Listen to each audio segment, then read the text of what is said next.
This is Mon Health Live, your source for the latest news, numbers, and vaccine information related to COVID-19.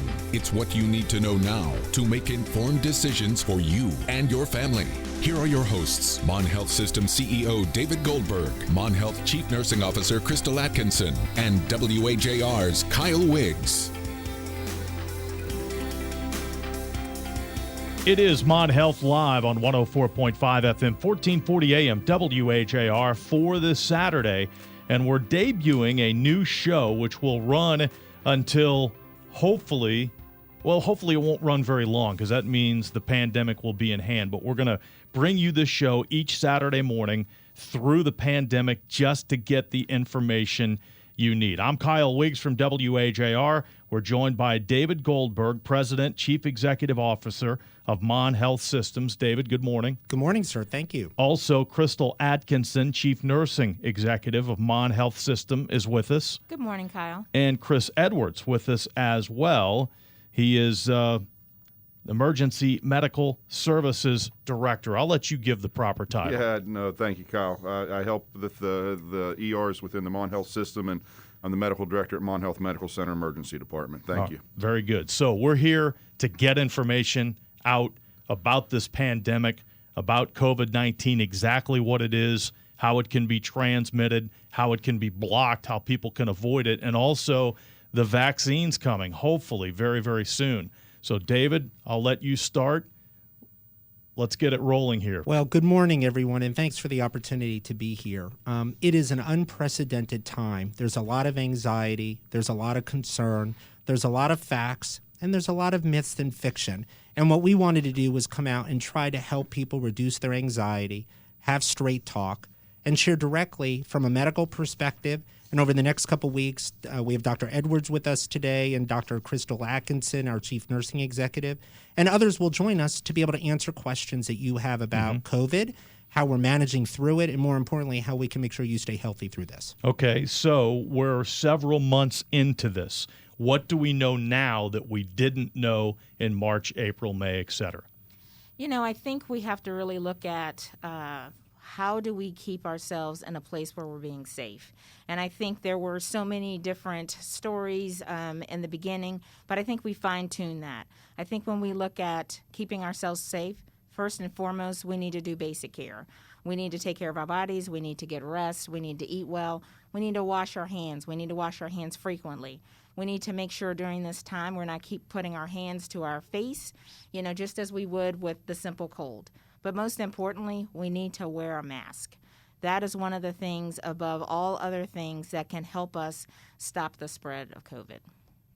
Yeah, absolutely. I'll echo that sentiment, especially with the mask.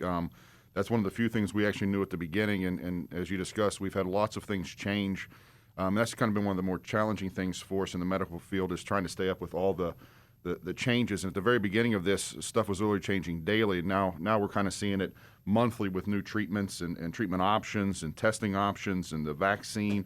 But at the end of the day, we have total control of preventing the spread of this, and it's very simple.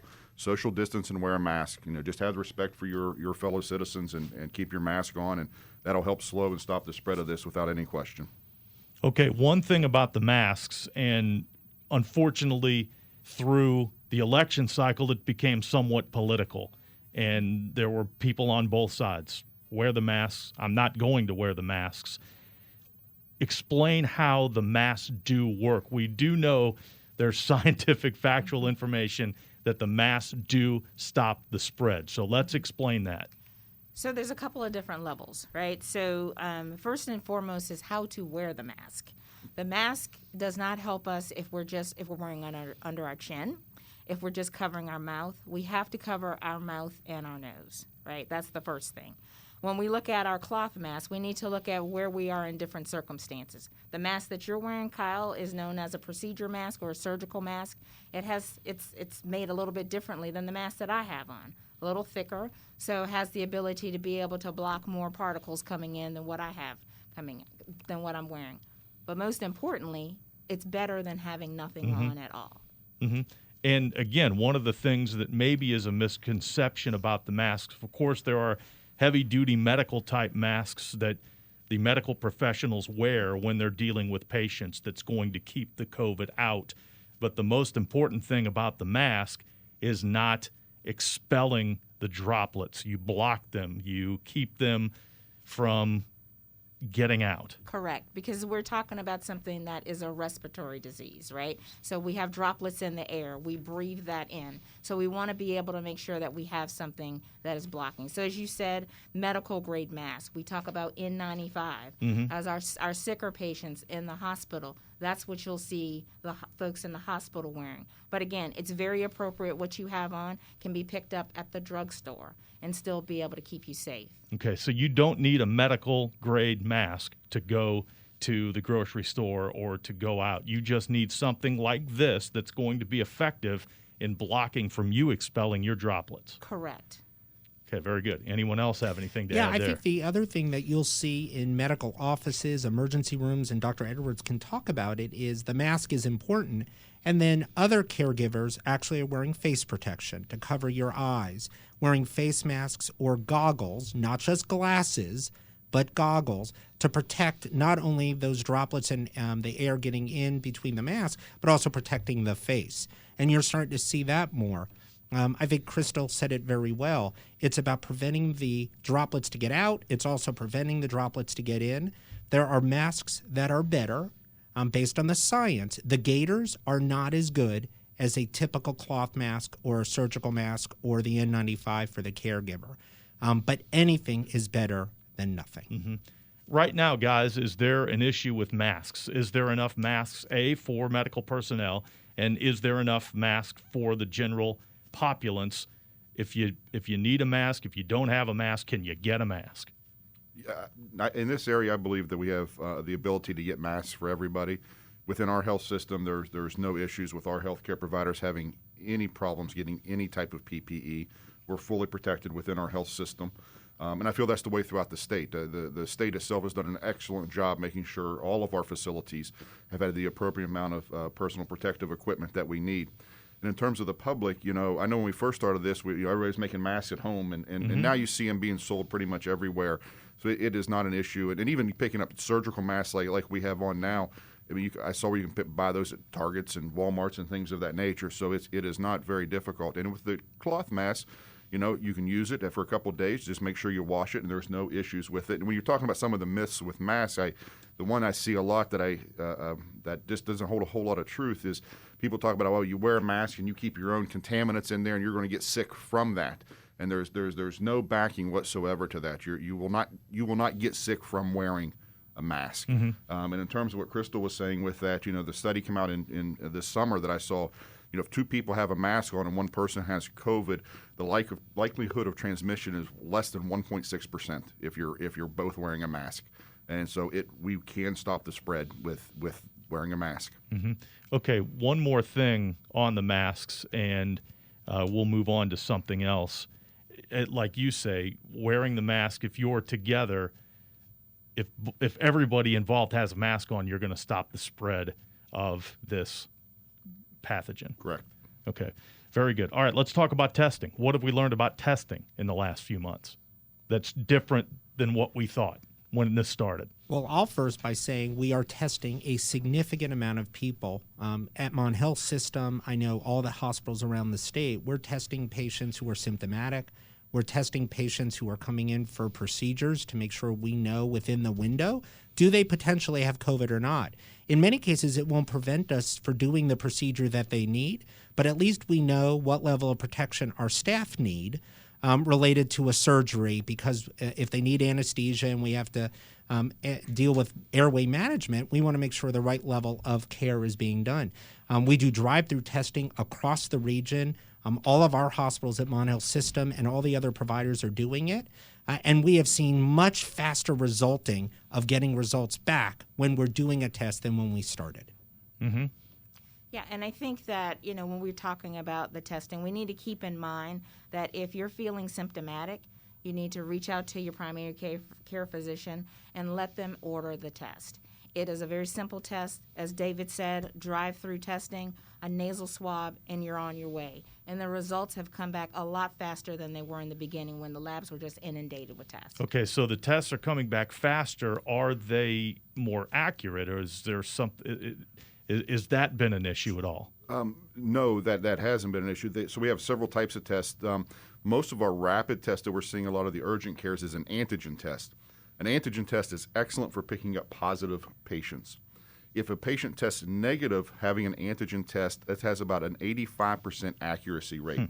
So what everybody does with that is then that test gets sent off for a PCR test, which has a very high sensitivity rate for positive and negative to confirm that negative. So from a rapid standpoint, finding out if people are positive, the antigen test does a great job for us. Within our health system, we do have rapid tests that are PCR tests we use. We use those mostly for folks that are going to need respiratory aerosols, potentially need more in-depth treatment, high-risk patients. So we make sure we can protect them the very best we can. And then you have antibody tests, which kind of got talked about a lot earlier in the summer. Really haven't, it's good to tell you if you've had it. It doesn't tell you how, when you had COVID. It doesn't tell you how long you'll keep the antibodies and have potential immunity against it. It just lets you know that you had COVID at some point in time. So really the PCR is the gold standard, and the antigen does an excellent job of screening the population for positive tests. So the antigen and the PCR test can be done with the same sample, is that correct? You're correct. Okay, so you only have to go through that once. And still, it's the nasal swab, right? Is that the most common test? That is that you can do an oral swab. However, studies have shown that the nasal swab has a much higher accuracy rate. It is a little more uncomfortable, but in terms of a pandemic, we want to have the test that gives us the highest accuracy rate as possible. All right. We need to take a break. We will take a break now. We'll continue the conversation, what you need to know about COVID, testing, etc. It is Mon Health Live, and we're back on WAJR after this.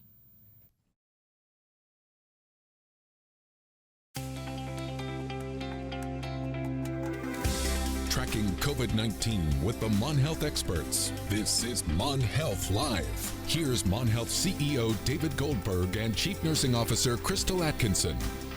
It is Mon Health Live. I'm Kyle Wiggs, the co-host, along with David and Krystal, and also Dr. Chris Edwards with us as well. And Dr. Edwards, we talked about testing prior to taking that break, and one important point needs to be made about if someone tests positive and you're exposed to that person, when do you need to get, and everyone else who was exposed to that person, when do they need to get tested?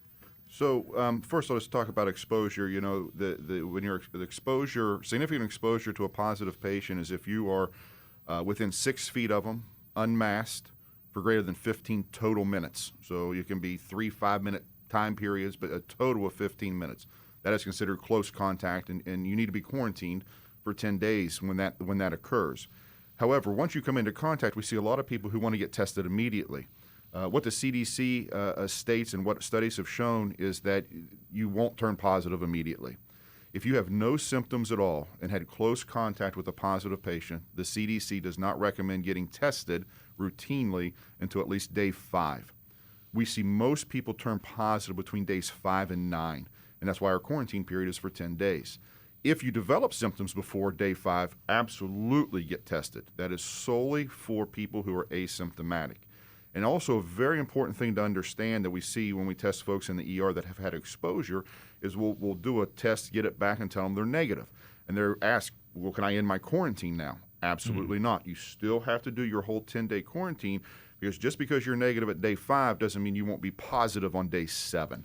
And that's a very important distinction I think we have to have within the community about getting back outside of the quarantine. Another distinction is that the CDC has lowered the quarantine from 14 to 10 days. Explain that, please. Again, I think that's come just as we've gotten more data, and that's kind of what we talked about at the very beginning. The data and information we get is ever changing and changing very quickly. We thought initially that you could turn positive up to day 14, and I guess you possibly still could, but they're finding the largest majority of folks are between that day 5 and day 9 range at that point in time, and they feel that the amount of virus you'll have after day 10 and the shedding of that virus has a significantly lower risk of transmission and spread at that point in time. Okay, and I know you want to reemphasize, all three of you want to reemphasize the importance of the simplest thing in the world. Wear the mask. Put the mask on. It's very important. And we just got through the Thanksgiving season, and about 8 to 10 days after Thanksgiving, that's when the state started seeing their record number of positives. So exactly what the state talked about and the concerns of the holidays and being around family happened. And now we're going to get into this, essentially 2-week period of Christmas and New Year's where everybody wants to spend time with their families. I would absolutely implore folks to kind of follow the rules, try to keep it to small gatherings. And as silly as it sounds, wear a mask in that situation. I had a case where 8 primary family members got together for Thanksgiving. Ended up 5 of the 8 turned positive for COVID. A very small gathering. Trusted everybody around them. You just don't know with this, because you can pass this disease on about 48 hours or so before you actually develop symptoms. So even in the gatherings for Christmas and the holidays, wear a mask in those situations, and you'll significantly reduce that risk of transmission. Yeah, I like to add on it. While this is happening, we're in flu season. We have the GI bug. We have the common cold. We have people out there with heart conditions, unfortunately with cancer, the positive, women who are pregnant.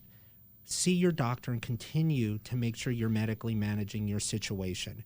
Your hospitals are safe. I want everyone to hear a couple important things you heard today. One, every Friday, your hospital leadership with the state leadership talks every Friday. We look at trends. We look at protection equipment, as Dr. Edwards talked about.